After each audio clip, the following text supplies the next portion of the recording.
Appreciate that. Great. Today I'm pleased to welcome internationally acclaimed singer, songwriter, teacher, music producer, and cantorial soloist Len Udow to speak on the topic of Ivdu B'Simcha, which translates as worship with joy. Len will weave some performances of his music into his presentation. And as a young woman growing up in Winnipeg, I remember hearing Len Udow sing his beautiful songs in coffee houses. And so I'm especially looking forward to hearing about his journey from coffee house folk singer in the 60s to his current role as the cantorial soloist at Temple Shalom in Winnipeg. At Temple Shalom, he helps Rabbi Alan Finkel to officiate, teach, and build community through song. And we're delighted by this partnership that has arisen and is growing with Temple Shalom in Winnipeg, and look forward to more opportunities to collaborate, worship, and learn together. So please join me now in welcoming Len Udow.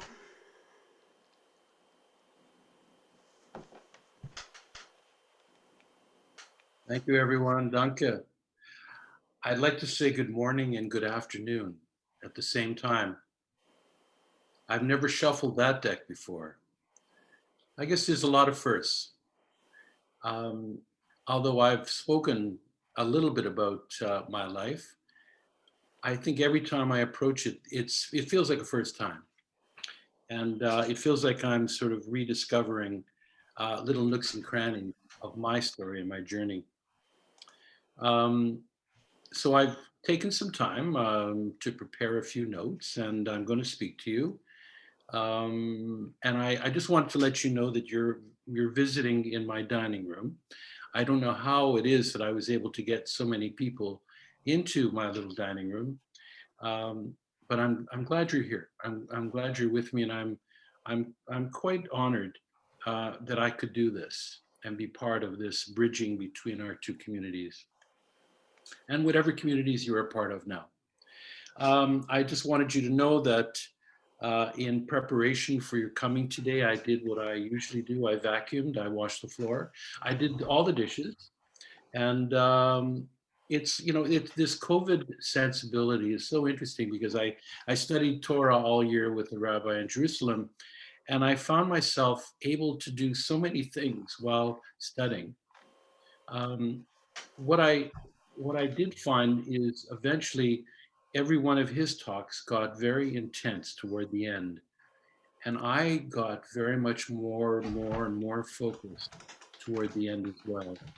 And I waited for those moments, those intense moments, share with us. I don't know whether this talk will do the same or can even do the same, but I'd like to begin with just saying Shalom, Chaverim. I think we're all part of a chevra. We're all part of a kahal. We're all part of finding some space in our lives that we revere and that we hold dear to us. Could it be loved ones? Could it be the words that you find that express the desires for peace and solidity in our lives? So, if I can continue then, I wanted to mention to you that I'm in Manitoba, and it is located on the traditional territory of the Anishinaabe Cree, Oji Cree, and Dakota Dene. I live in the south in Treaty 1 territory in the Red River Valley, the homeland of the Métis Nation. Also, we acknowledge that Winnipeg's water is sourced from Shoal Lake First Nation. And so now that I've placed myself on the land, I want to share with you a very familiar and compelling game that Jews like to play. It's affectionately called Jewish geography. Who are you? Who are your folks? Where do they live? What school did you go to? Someone's mic is on, by the way, and I'm hearing it might be yours, Marilyn. Oh, you're right. I'm so sorry. And can people see Len highlighted as the speaker? Because on my view, it's not showing him as highlighted as the speaker. Perfect here. Good. Oh, okay.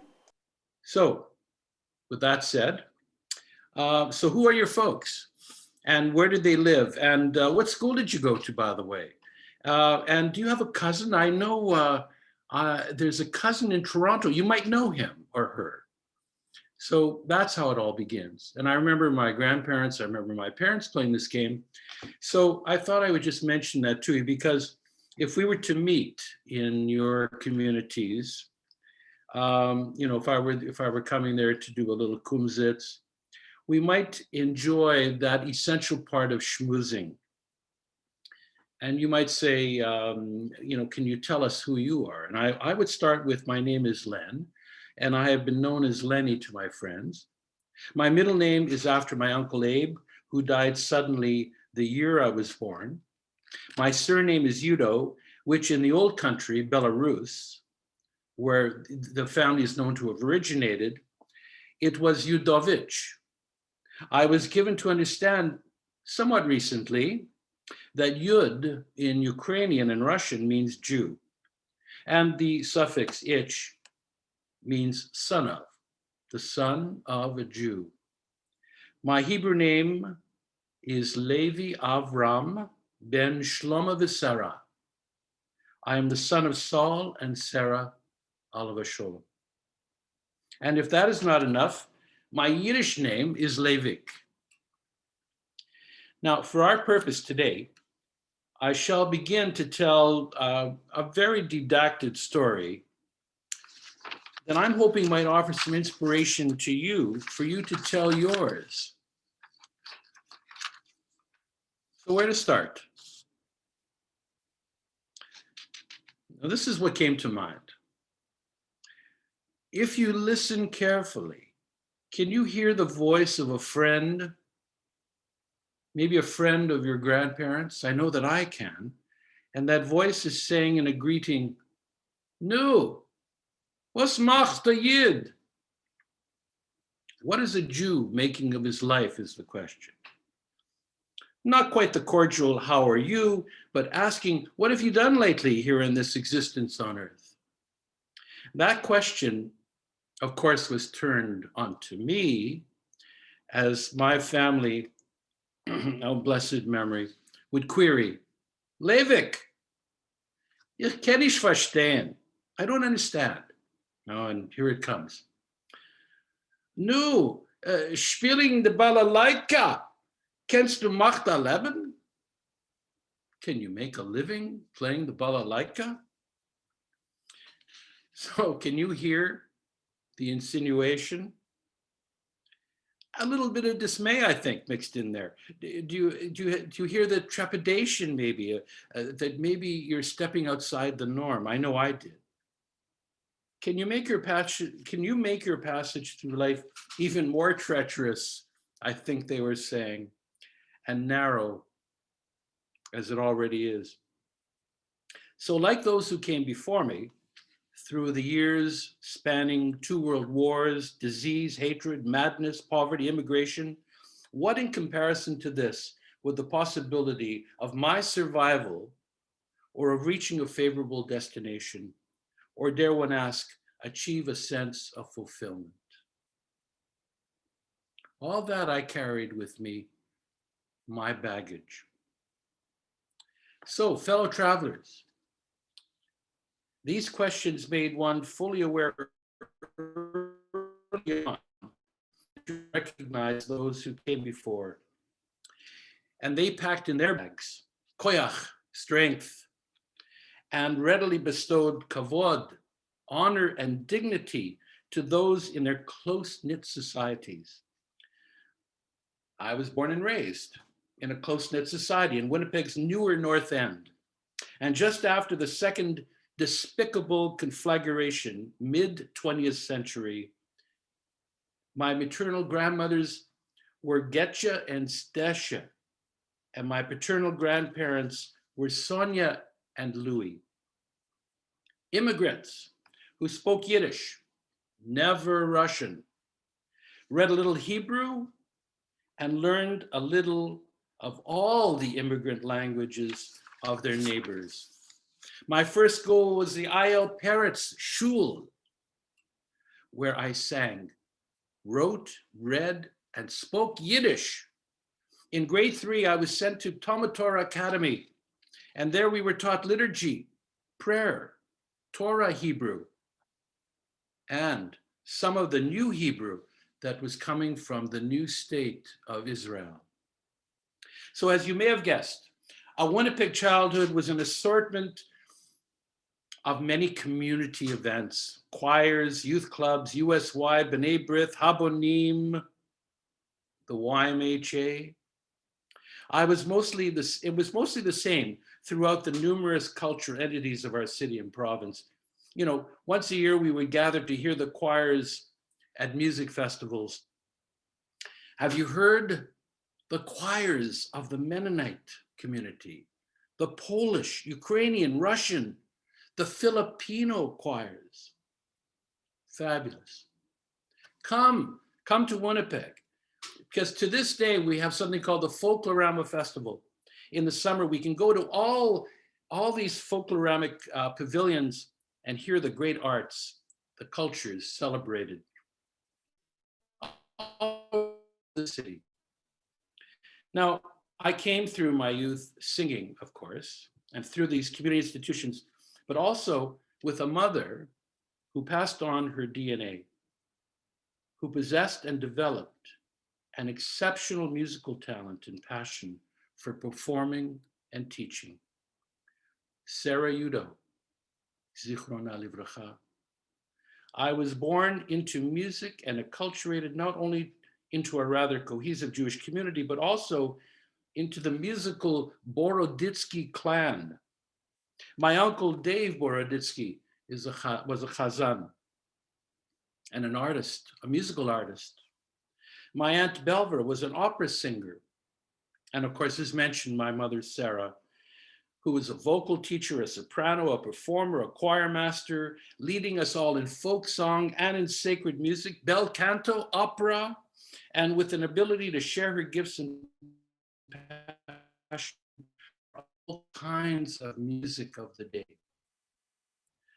I like to refer to our Kiddush on Friday night, when we say these sister words, hin chilanu, hin chaltanu, our heritage, our inheritance. So for today's talk, I'm going to revisit that era with a song.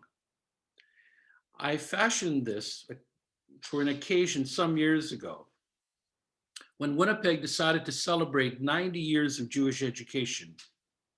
Along with many other presenters, I was asked to perform for this giant reunion crowd of 900 of us at the convention center. So I thought, was this wise or not? I decided to write about my younger days, and with the help of a great klezmer spieler on accordion, Shele Fink, I put together this musical time capsule, which I think can explain best the taste of the schmaltz, of the schmoozing, of the charm of growing up in Winnipeg's North End.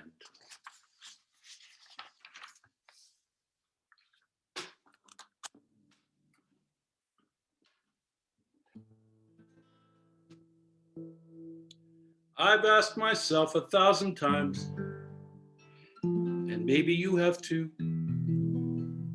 in this 21st century, what does it mean to be a Jew?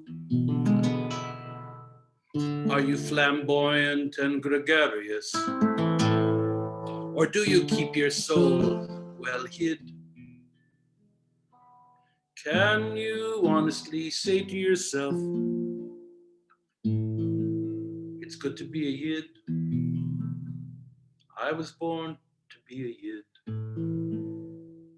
So let's say you're from Winnipeg and you went to the Peretz Shul. You can hear, well, you can still hear Chaverzal's voice pleading, Kinderlach, children, Shashtile, be quiet. Spy ois de guma, throw at your gum. And you spoke your Baba and Zeta's altar word. Bless their loving souls. And despite the weary, wicked world, Yiddish was still on a roll. It's good to be a Yid. I was born to be a Yid. No matter what I did, I'll always be a Yid.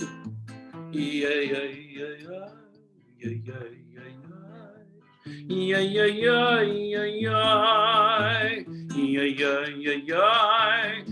yeah, yeah, yeah, yeah, yeah.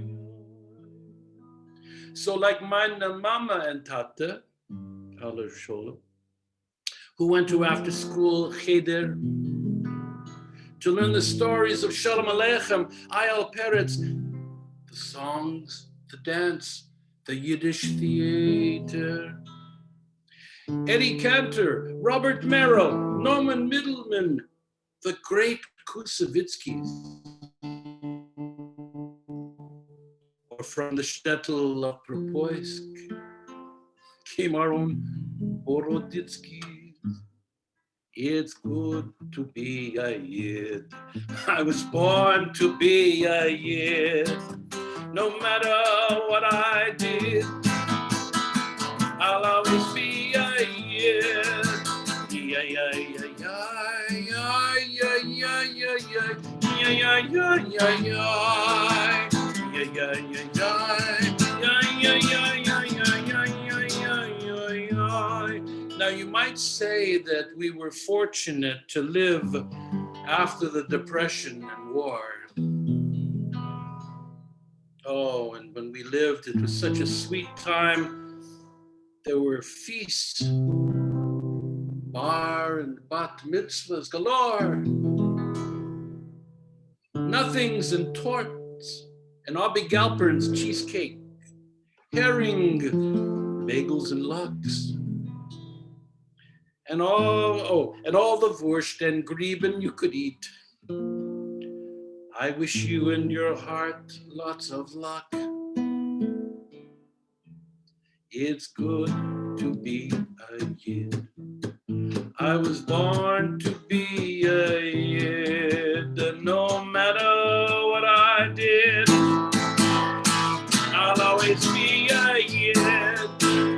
Yeah, yeah, yeah, yeah, yeah, yeah, yeah, yeah, yeah, yeah, yeah, yeah.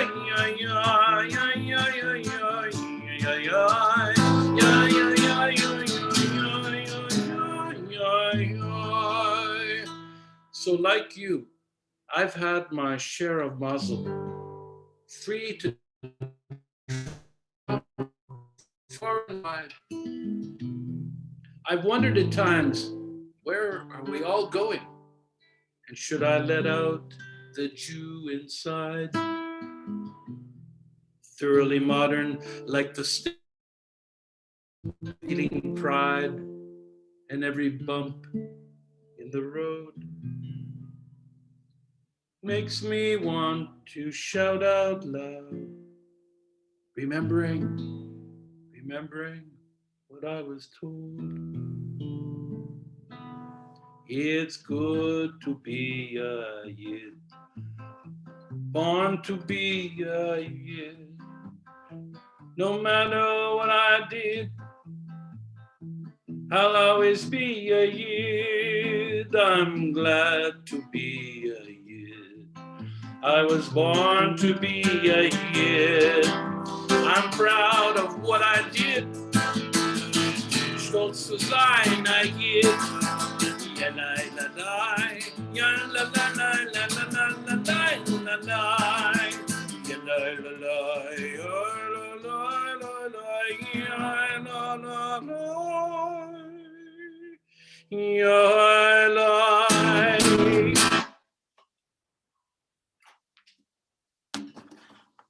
Thank you.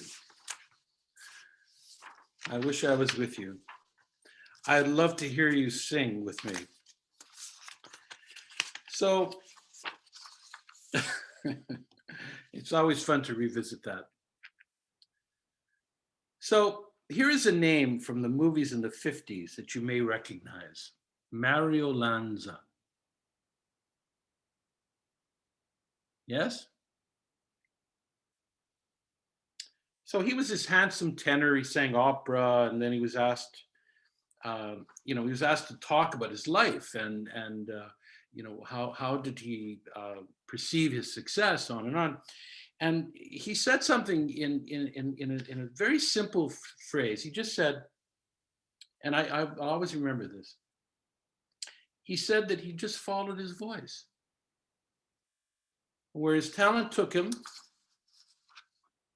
he went. A few years ago, Art Garfunkel came to Winnipeg and gave us a little concert at the old Odeon Theater. And he told us that he sang as a little boy in a synagogue, and the old men crowded around him at the end and told him what a lovely voice, what a lovely talent he had.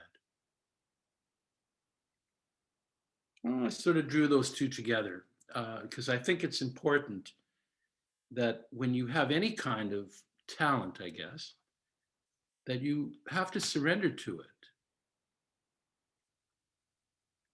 You have to go with it, I guess. So it seemed like a healthy way of being, as a musician, that I would ask myself to take any work, any invitation that came my way. And that is exactly what brought me here today. Not long ago, we had a rabbi installation in our congregation at Temple Shalom. And one of our congregants, a longtime enthusiastic supporter, surprised us and received his smicha. He became Rabbi Alan Finkel.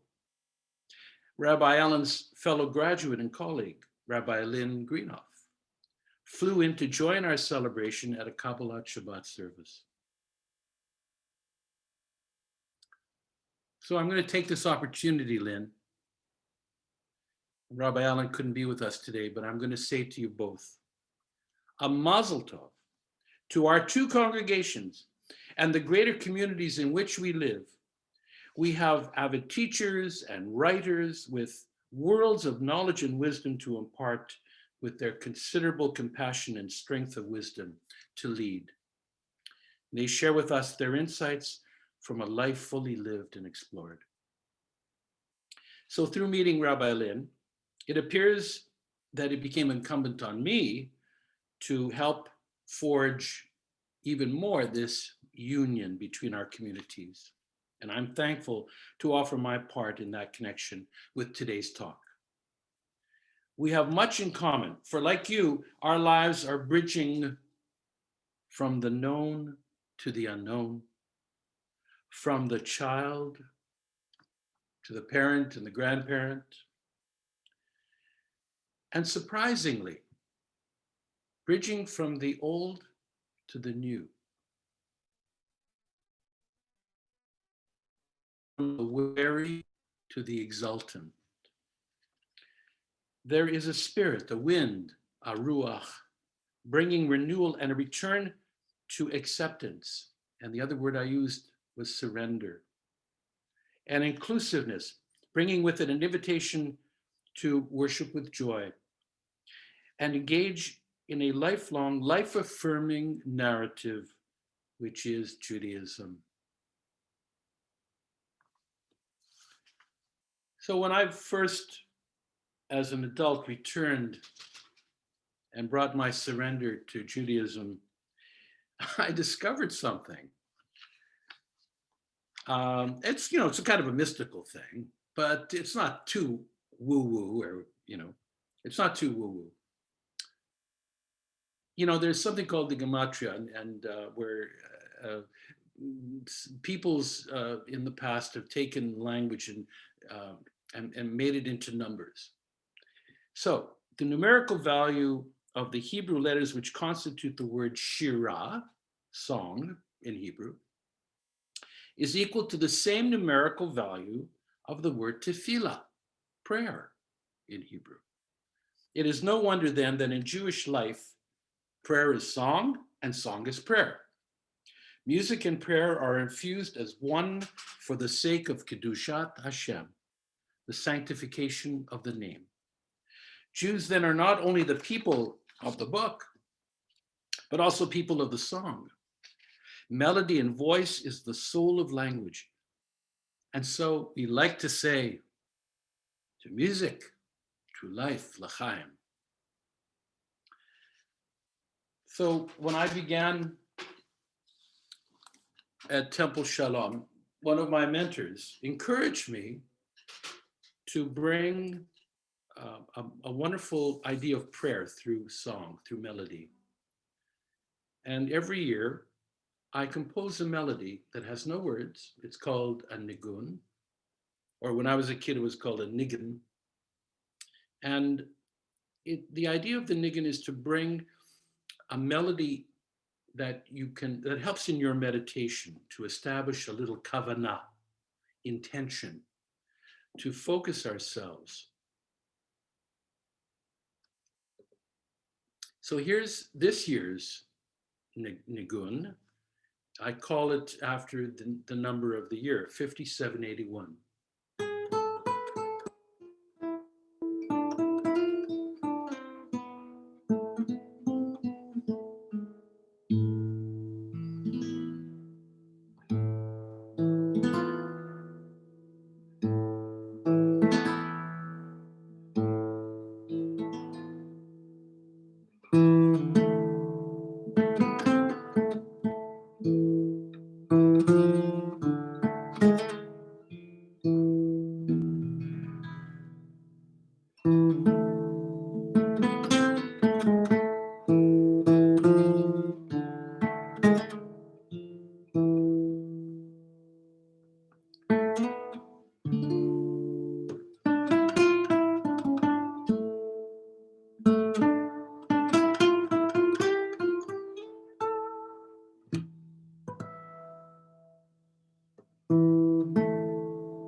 I'll continue on. I'm trying to fashion this talk so that it fits into the time frame and get back to, the purpose of today, to learn to understand one another and to point out, I think, that we each have a voice. We each have one voice in a sea of voices. It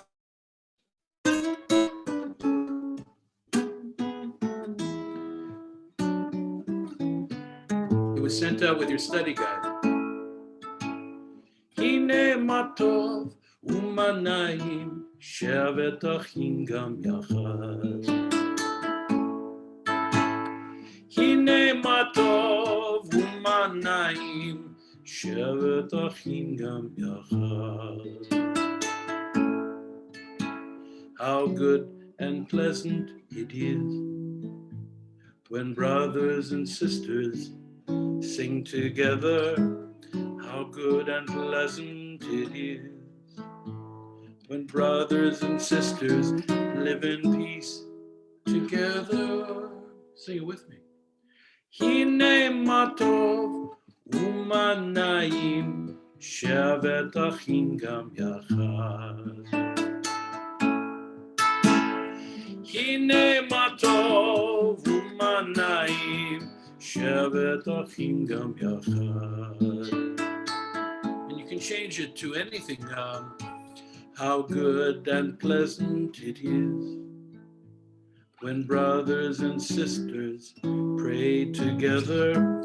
How good and pleasant it is that brothers and sisters live in peace together. Last time. Hine matov umanayim shevet achim gam yachad.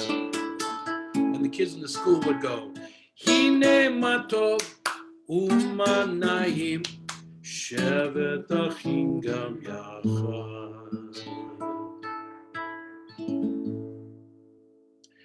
So songs are my story. Songs are my traveling companions. They help illumine an otherness that resides somewhere between the imagination and the timelessness of dreams. That other, so perplexing, the other of great renown, yet unknowable. That other, as small as a gesture, as grand as a galaxy. That other is both for the eye and in the eye. It is the other I called out to as a child, and the very same other who returns in all the dynamic and important junctures of my earthly existence. And yes, I know, we have congregants, friends, family, who are careful not to tread into that kind of spirituality. And as children, we never did. We were never asked to. Our teachers would, I think, forbid it. But I want to say that I will leave that, what I call looking out window, and I will open the door of welcome to you all. So thanks to Zoom, quite literally, that has you coming into my home so that we can have this talk and we can have this listen. Maybe we could have a question. Maybe you have one now. Maybe you can put it into the chat. And maybe we'll have time at the end and we can talk to each other about those questions. When I was asked to help with this series, there was this a wonderful saying, and I presume that Rabbi Len and the board and the committee that put this together had used this as their theme. It comes from Rabbi Nachman of Breslov, who is famously quoted as saying, and I think a lot of us know this, Kol ha'olam kulo gesher tzamiod, ve'ha'ikar lo lefached klal. All the world is a very narrow bridge, and the most important thing is not to be overwhelmed by fear. And, like myself, over the decades, many children and their parents have learned this musical version of that.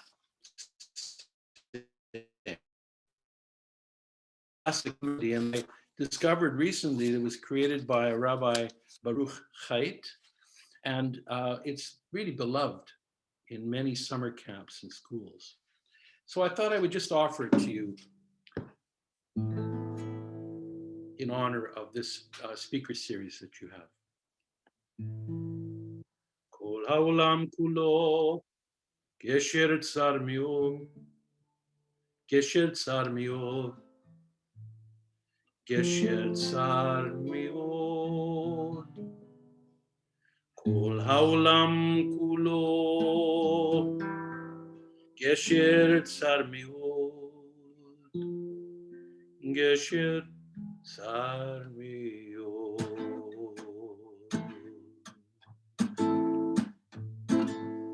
Ve'ha'ikar lo lefached klal,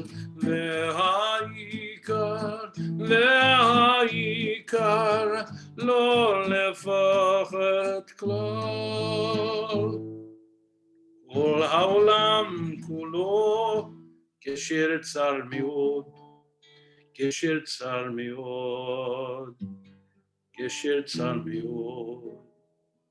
כל העולם כולו גשר צר מאוד, גשר צר מאוד.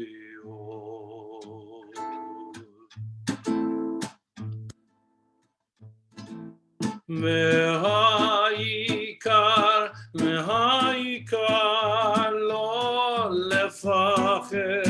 לא לפחד כלל, מהעיקר and not be afraid at all.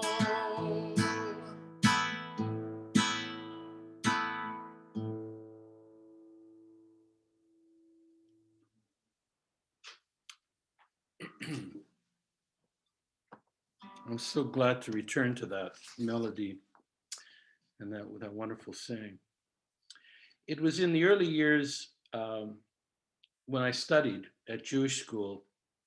You know, I acted in little Pesach Seders and plays in Hebrew school, learning with all the other boys the art of Torah cantillation, the tropes, the davening melodies with cantors Brownstone, Verrill, Boroditsky, Smolak, along with the many recordings in our family collection of the great singers of my parents' generation.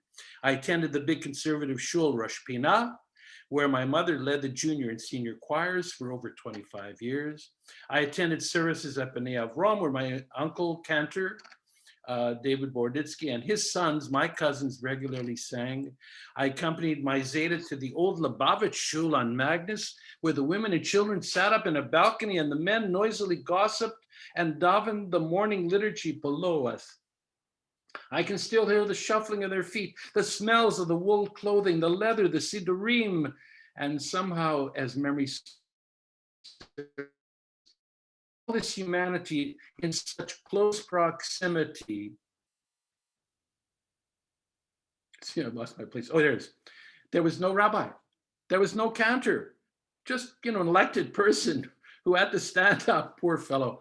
And he would slam the table. He said, "People, be quiet. We're going to stand for the Amidah now," or something like that. And eventually I grew up to be old enough to stand beside my Zeta and watch him go through the Siddur, and he would point to where we were. And I remember I wanted to share this one with you. I visited my paternal grandmother as she read from the High Holy Day Machzor prayer book to ladies seated in a house kitchen on Selkirk Avenue, while the tallis and prayer shawl covered men prayed in the dining room and living room of the house. We were allowed occasionally to peer through a curtain to listen and when I think back, it was astonishing that my Baba could read Hebrew, speak 7 languages, and raise 3 children on her own while running a dry goods business.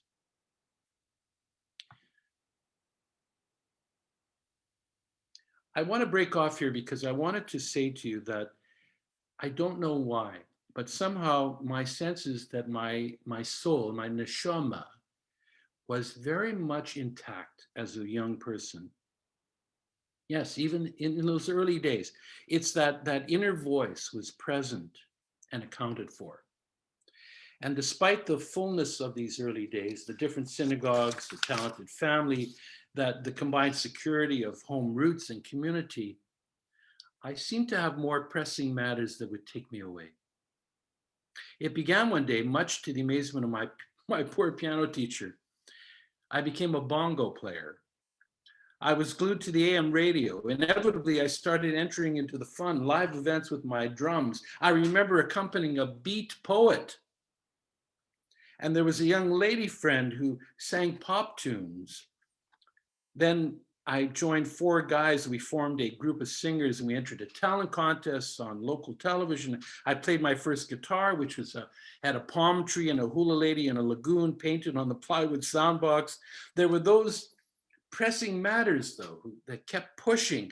Like so many others, I was called away to the big city. And so my bridge extended from my little wonderful upbringing to the big city of Toronto. And I wrote here, when you finally realize you're on a bridge, there is only one destination. Make of that what you will. I certainly tumbled around lots back then, getting jobs to get by, performed here and there. I was on the first color TV show, Bonnie Duffs and Three's a Crowd, the Sloth Band, but I really fell into obscurity and began to see my future as far too nebulous. That soul I mentioned earlier was starting to falter and pale. The formative young years were melting away.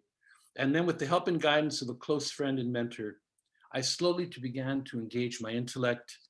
I was reading poetry, philosophy, literature, history. There was more to this life when you ask questions. Much to everyone's surprise, especially my own, I decided to get a post-secondary education. I had to cross a few hurdles. I had to memorize my way through grade 12 senior matriculation in order to go to university. And I did that by writing songs with lyrics that had math formulas, chemistry valences, biology phylums, French grammar and vocabulary. And writing these songs worked. This revelation on how to learn through the musical mind, a one-way ticket to the future. I'll explain more.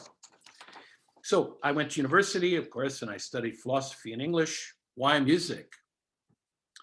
I formed a band of fellow collegians called The Patchwork and made music during those university years. And at one point we worked in Toronto theater scene, made soundtracks for films.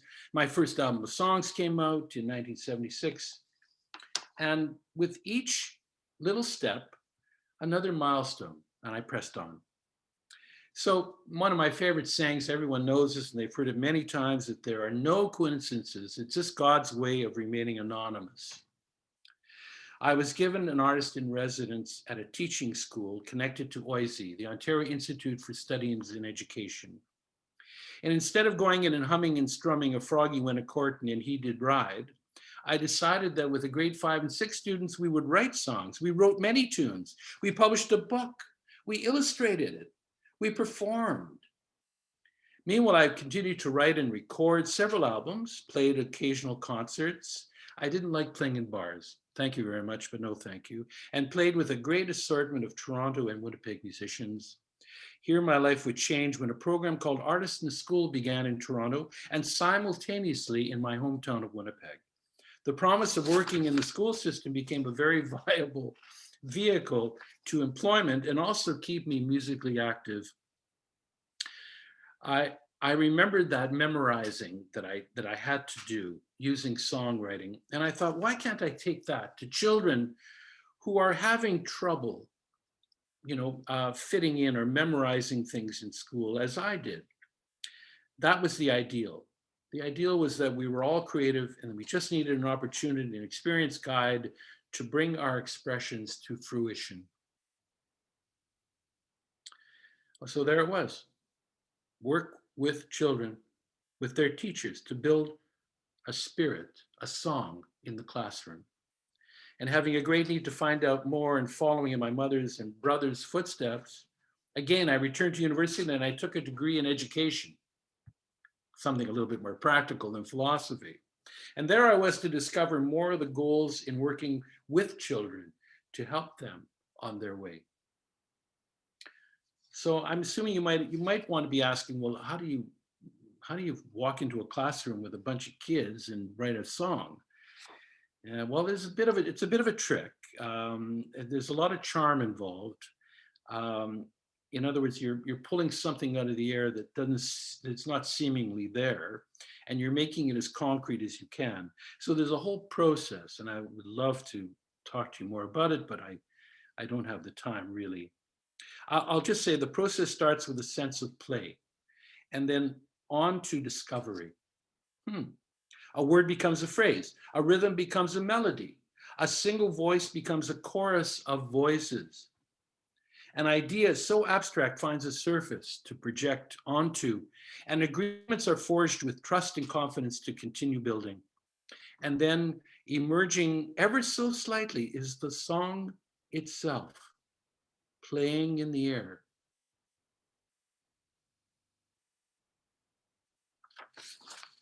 On my first workshop in Toronto, the grandson of Groucho Marx was one of my grade 5 students. And he was just amazing. He was so earnest and sincere. And he came to me one day and he said, I wrote a song. And I said, terrific. He said, but I need my friend. So it turns out he was trying to write a round. So he was trying to have, one person saying one thing and another person saying another. And it was so cute. It was adorable. I don't know why, but I memorized it. And I've taken it with me all these years. And here it is. I'm going to share it with you.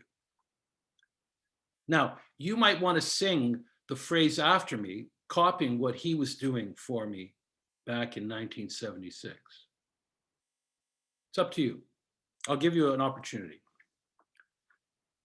Have you ever tried to write a song?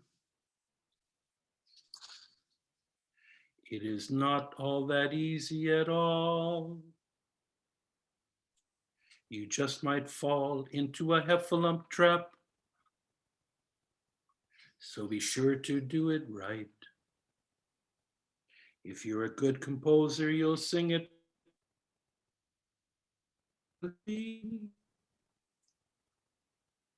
When you write a song, you choose a category.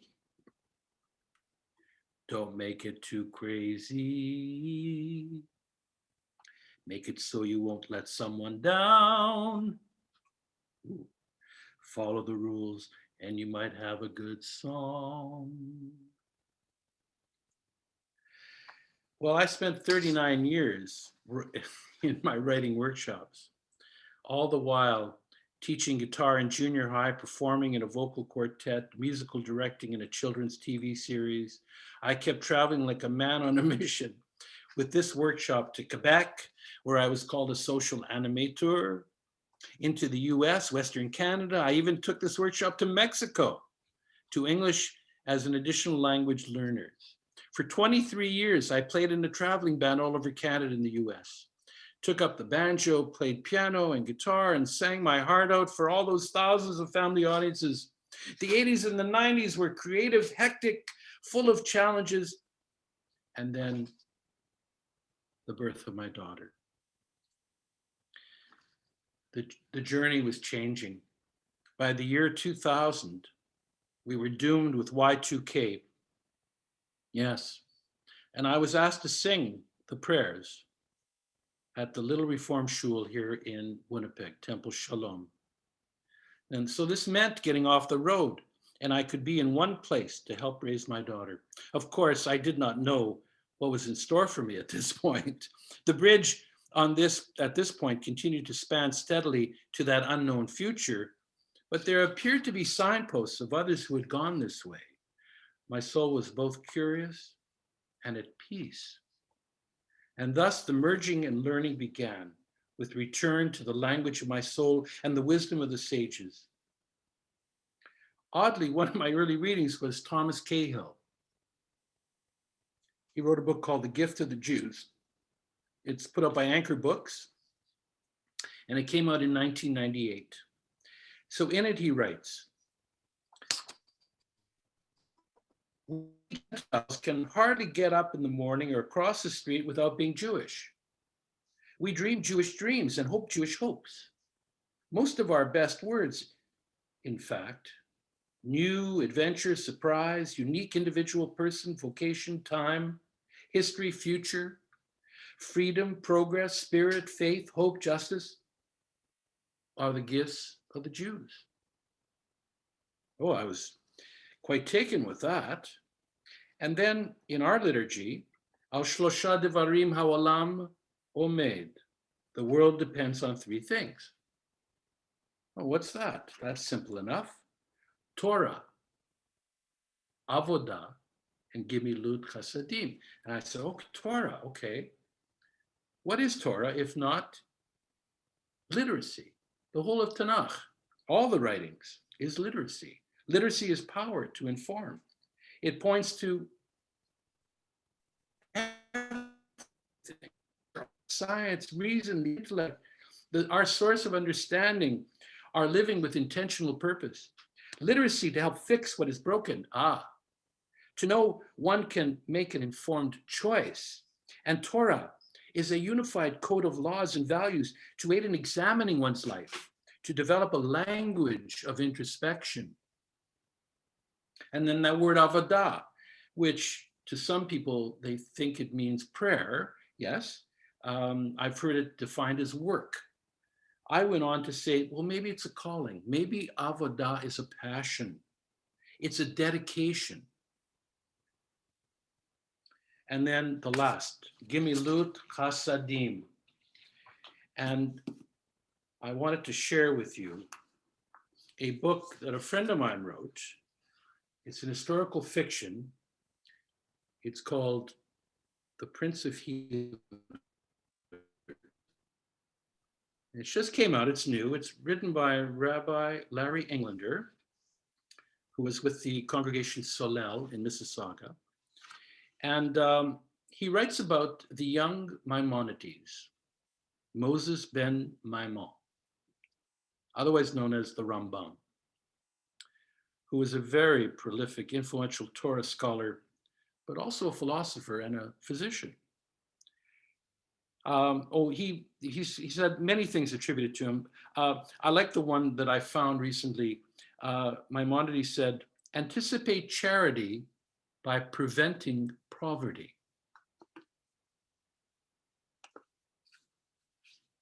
Maimonides read Aristotle.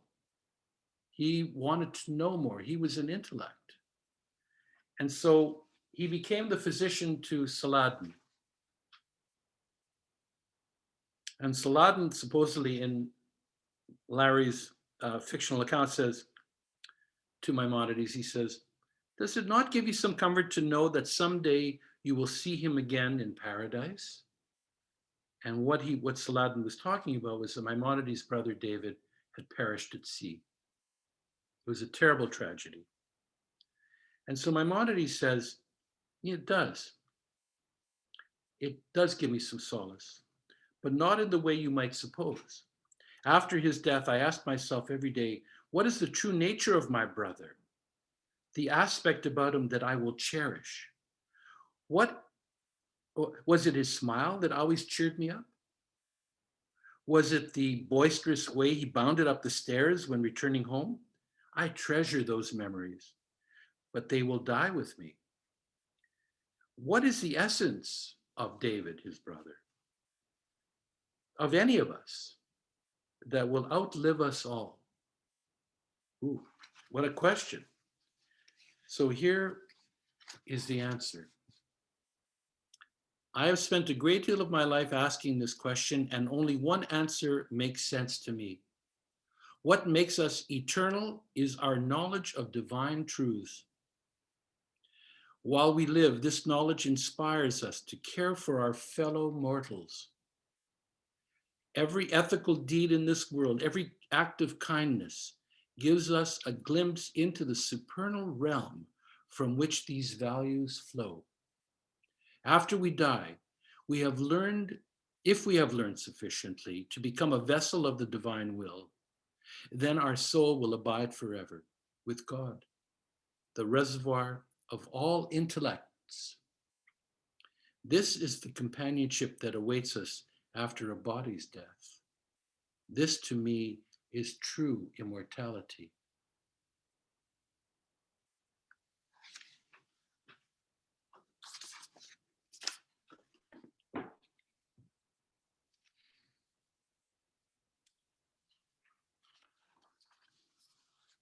So one day, I decided that I would look at Psalm 29, David's psalm. And the first time that I encountered David was as a young shepherd boy who played the harp, and I guess before he slew Goliath.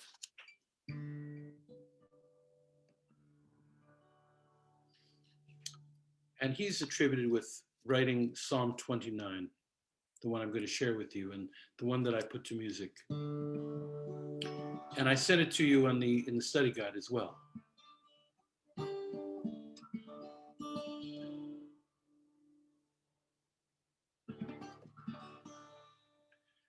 Remember, little David, play on your harp, hallelujah, hallelujah. Little David, play on your harp, hallelujah.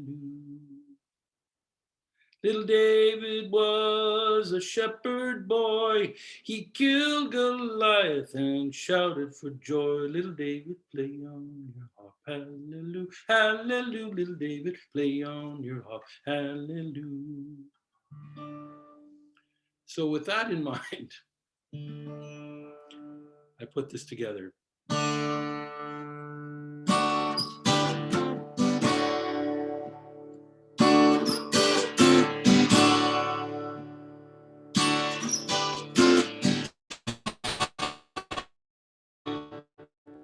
Yishmor David,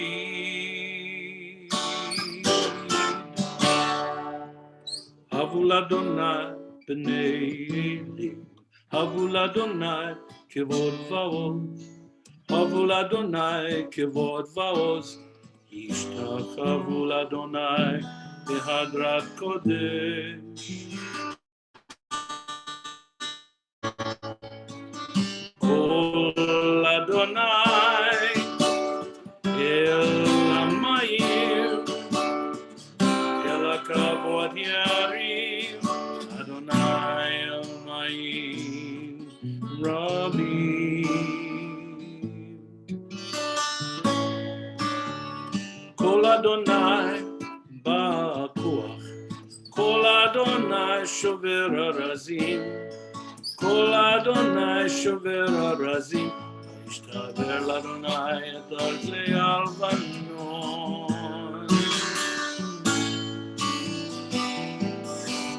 Vayar kidem kimor regel, Levanon misyon kemo ben remir.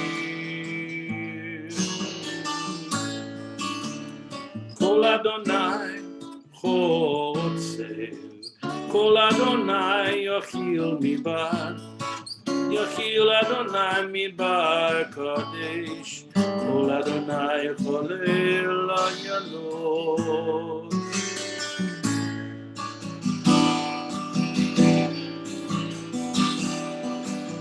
Kol Adonai yicholel ayanot, ויחשוף ירוד, וחיל כולו מרכבות.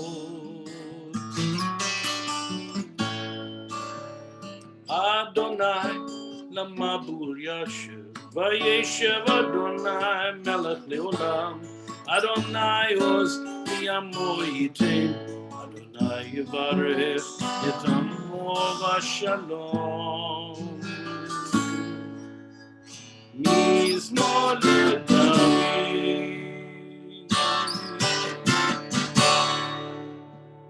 Mizmor LeDavid.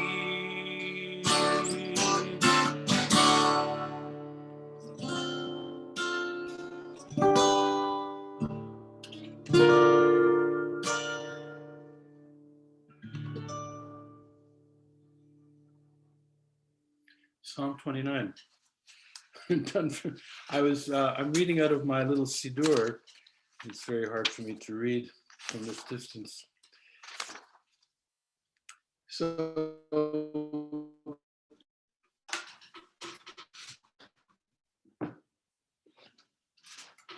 one of the dramatic aspects of the liturgy on Friday and Saturday is an unexpected celebration of freedom.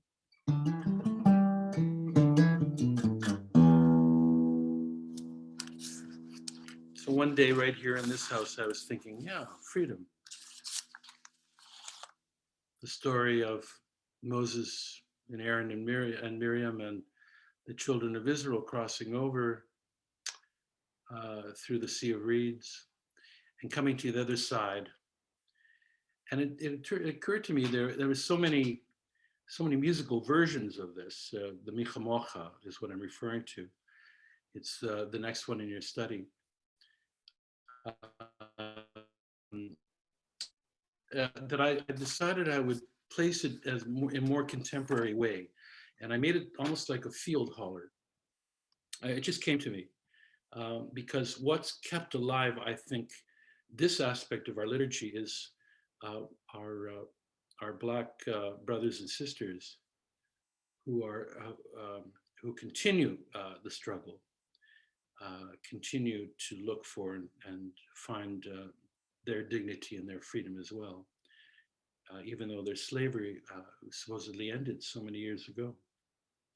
So I put this together with my band, and we do this on what we call Friday Night Live.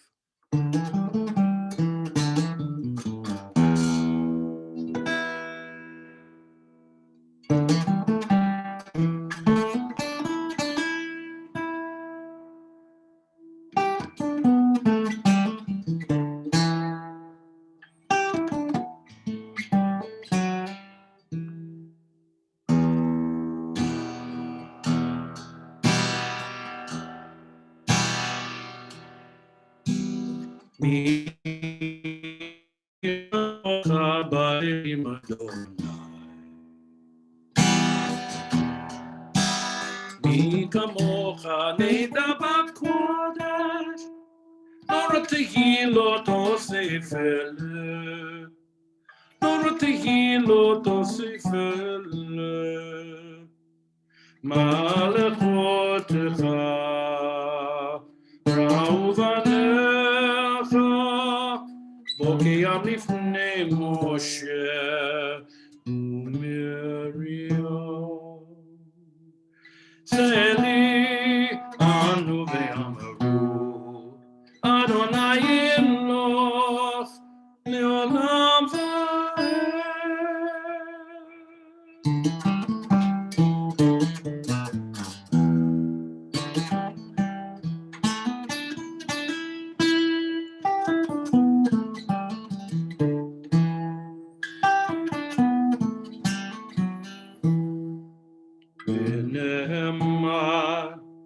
Kifad Adonai et Yaakov, ugalo miyad aslak mimenu. Baruch atah Adonai, God Yisrael.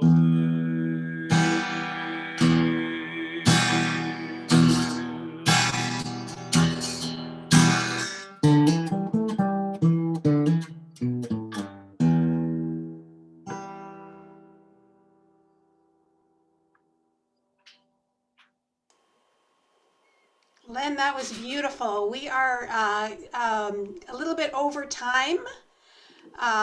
So could you just take a minute or two to wrap up? That would be great. I will. Yeah. So there is no wrapping up, really. It's just a continuation. As you know from the study guide, there was so much more to share with you. I did want to say, some of what which I've learned over the years is that if you pray, you must direct it from your heart to something beyond you. Rather than just the perfunctory reading of words, to know and understand what you're saying. And that's one of the reasons why I provided this study guide. And for you to free your mind of all extraneous and interfering thoughts so as to concentrate better on prayer. And to think about the deeper meaning of what one is saying while praying with extraordinary devotion. There's one thing that occurred to me when I was recording the Shabbat Shalom album is my producer friend was deathly ill, was in a coma, and for several weeks until they discovered that they could help him. And they literally were able to save his life. I think we all know someone who suffers from disease and in need of healing, especially during these times, but we all have things which are assailing us, that are sapping our energies, and we always want to find ways to help others who are in need. So do we have time for one more?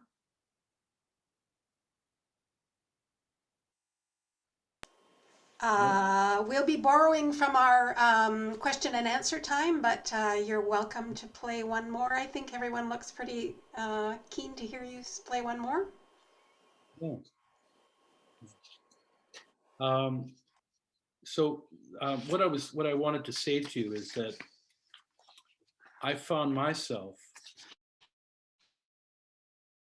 to help my friend, and I was in Oakville in the year 2011, and I looked at our Misha Barach, something that we say in blessing, really, when the Torah is open to us, and those words of healing are revealed to us. And with Rabbi Englander,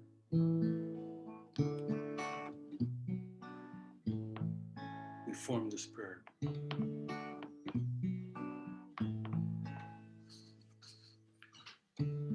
Misha Barach Avotenu Avraham, Yitzchak, Yaakov. Misha Barach Imotenu Sarah, Rivka, Rachel, Leah.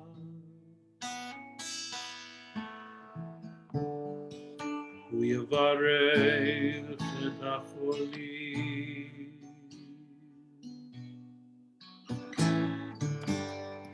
Hu yavarech et hacholim.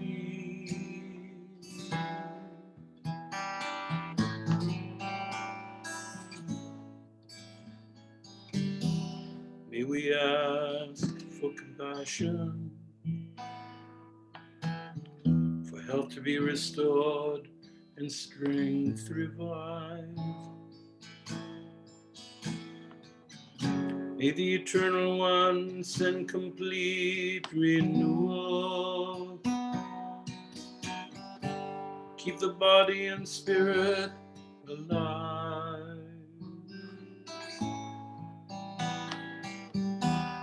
May we find a clear understanding to give of ourselves in a caring way. How we can help bring healing as we struggle to find the words to pray. Misha Barach Avotenu Avraham, Yitzchak, Yaakov. Misha Barach Imotenu Sarah, Rivka, Rachel, Leah. Hu yavarech et hacholim. Hu yavarech et hacholim.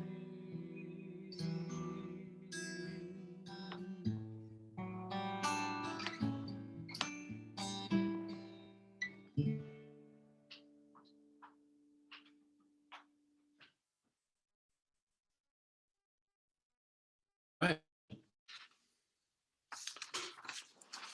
I can end that it was there by beautiful, saying Len. to you Thank that you.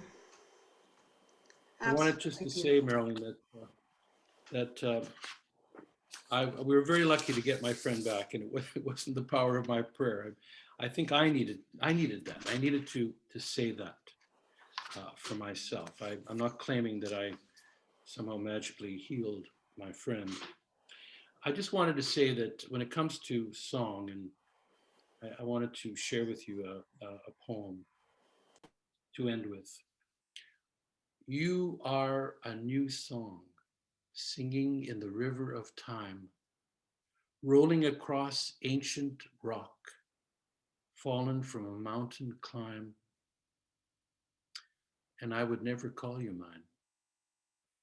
You are a thirst to know, crossing divides with bridges, deepest well, brimming full of hope and riches, and I would never call you mine. You are a steady wind blown in on a waiting shore, swelling an old billowed sail, beckoning from your harbor door, and I would never call you mine. You are the truth in a cloudless sky, a gesture of waves that will not be denied, the one I adore, a collection rare, a splash of notes in the fragrant air, and I would never call you mine.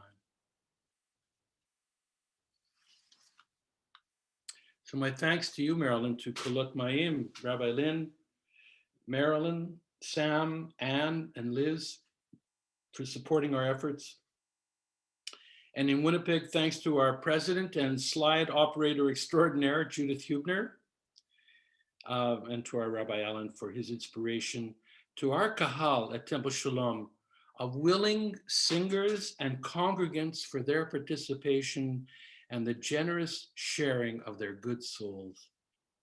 If you are interested in being in touch with myself, you can find me at lenudow.com, and I have 3 recent recordings in the last 8 years, Shabbat Shalom, Look for a Morning, Spring Rain. I have 2 that are sitting waiting to be sent or to be manufactured to come out, but COVID has put a kibosh on that. And that is a liturgical series called Sim Shalom, and one about my childhood called Solitaire. I hope that you can support the progressive movement of Judaism in Israel. On June the 3rd, there is something called Rise Up for IMPG, which stands for Israel Movement for Progressive Judaism. The Cantors of Canada are putting together a musical rendition. It should be very beautiful. We did this last year. We raised a great deal of money to help our brothers and sisters in the progressive Jewish movement in Israel. So thank you very much. Stay in touch. Any questions? Yes, thank you.